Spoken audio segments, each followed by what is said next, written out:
You thought the hard part was the fighting, the slammed doors, the dramatic declarations that you were ruining their life, the eye rolls that could power a small city. You survived all of that. And then one day, it just stopped. No more arguments, no more pushback. Just a calm, quiet kid who says okay and goes to their room. And somewhere deep down, a part of you felt relieved.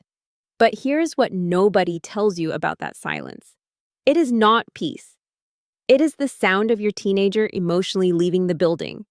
And today, we are going to talk about what actually happened, why modern teens are trading rebellion for emotional checkout, and most importantly, what you can do before that door closes completely. So let's start with the thing that feels the most confusing. Why did they just stop fighting? Because fighting used to mean something. It meant they still believed you might change your mind. It meant the relationship felt worth the energy. Here is what a lot of parents accidentally created without realizing it. They made disagreement so exhausting, so consistently unrewarding, that their teenager quietly ran a cost-benefit analysis and decided it was not worth it. Think about what happens in a lot of households when a teen pushes back on something. There's a lecture, there's a reminder of who pays the bills, there's a history lesson about gratitude. By the end of it, the teen has lost time, lost energy, and gained nothing. So they adapt. They learn that nodding costs almost nothing. Agreeing out loud while completely ignoring you internally is the most efficient strategy available. You did not end the rebellion, you just made it invisible. An invisible rebellion is 1,000 times harder to address, because at least when someone is fighting you, they are still in the room. Here is the second piece that most parents miss entirely.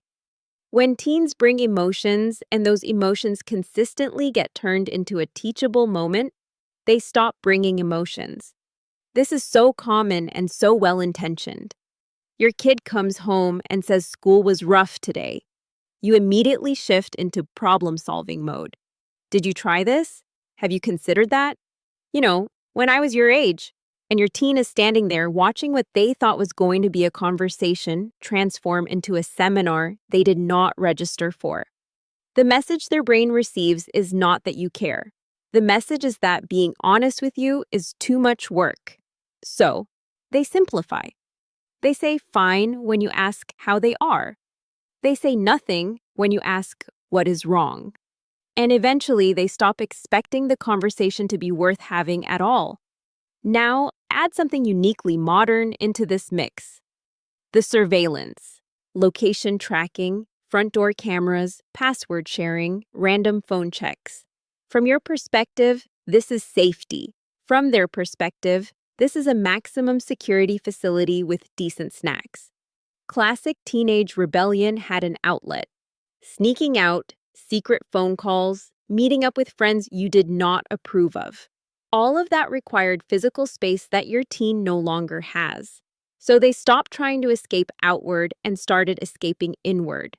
They become experts at gray rocking, giving you just enough surface interaction to keep you satisfied while their actual inner world, their real thoughts, real feelings, real relationships, all of it moves somewhere you cannot reach. You look at this and think, wow, they are so well behaved. And sometimes the reality is closer to. They have simply decided that nothing external is safe, so they went underground. And then there's what I call the blazer version of collapse. The teen who gets good grades, does not cause drama, helps around the house, never asks for anything. Every parent dreams of this child, but there is a version of that kid who is not thriving. They are disappearing. They have learned that performing okayness keeps everyone off their back, that needing things makes people uncomfortable, that the path of least resistance is to just be fine, always, forever, until they leave for college and you realize you never actually knew who they were. I've linked a resource in the description below that I think you'll find really helpful. So, what does emotional detachment actually look like in practice? Because it is not dramatic. It does not announce itself. It looks like short answers on a loop. I don't know, I'm fine, I'm tired. It looks like no opinions, whatever you want, it doesn't matter to me. It looks like never starting a conversation, only responding when spoken to. It looks like being physically present in your home and completely absent from any real connection. And the reason teens choose this over rebellion is heartbreaking once you understand it.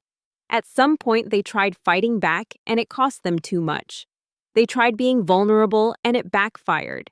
So they discovered a third option. Comply on the outside, disappear on the inside. Minimum chaos. Maximum internal control. Quiet pain they can manage alone rather than loud pain that leads nowhere. The old red flag for parents was defiance. The new red flag is indifference. Because rebellion still believes the relationship has potential. Detachment is what happens when a teenager quietly concludes that it probably does not. But here is the thing that matters more than anything else in this video. Emotional detachment is not permanent. Your teenager did not check out because they stopped loving you. They checked out because somewhere along the way, being close to you started costing more than they could afford emotionally. And that means the way back is not a big dramatic conversation where you say everything perfectly. The way back is smaller than that. It is changing the daily texture of how you interact. Start by trading interrogation for genuine curiosity.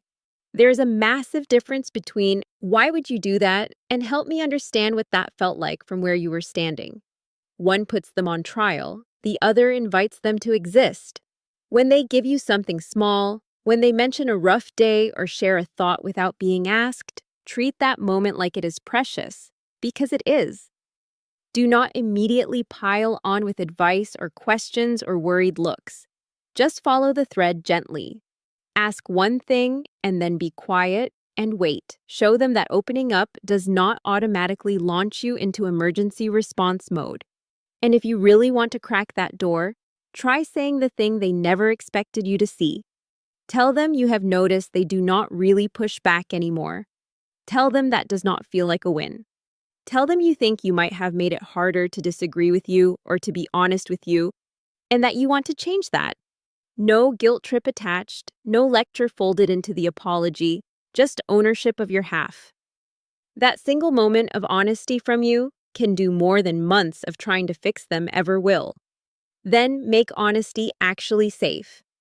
Tell them directly that if they come to you with something real, something hard, something you might not love hearing, you will not punish them for it. And then actually do that. The first few times they test whether you mean it, your only job is to not prove their old fears correct. You do not need to respond perfectly. You just need to not react in the way that taught them silence was safer. The opposite of a teenager rebelling is not a teenager who is peaceful and compliant. It is a teenager who has gone absent. The teen who screams that you do not understand them still believes somewhere that a version of you could. The teen who shrugs and goes back to their screen has already made a decision about you. The good news is decisions can change, but only if they get evidence that things are actually different. Give your teenager proof that their truth matters to you, even when it is uncomfortable. Give them proof that honesty with you leads somewhere other than a lecture or a lockdown. And you will be genuinely surprised how much of the person you thought you lost was just waiting to see if it was safe to come back. You do not need to be a perfect parent. You just need to be a curious one.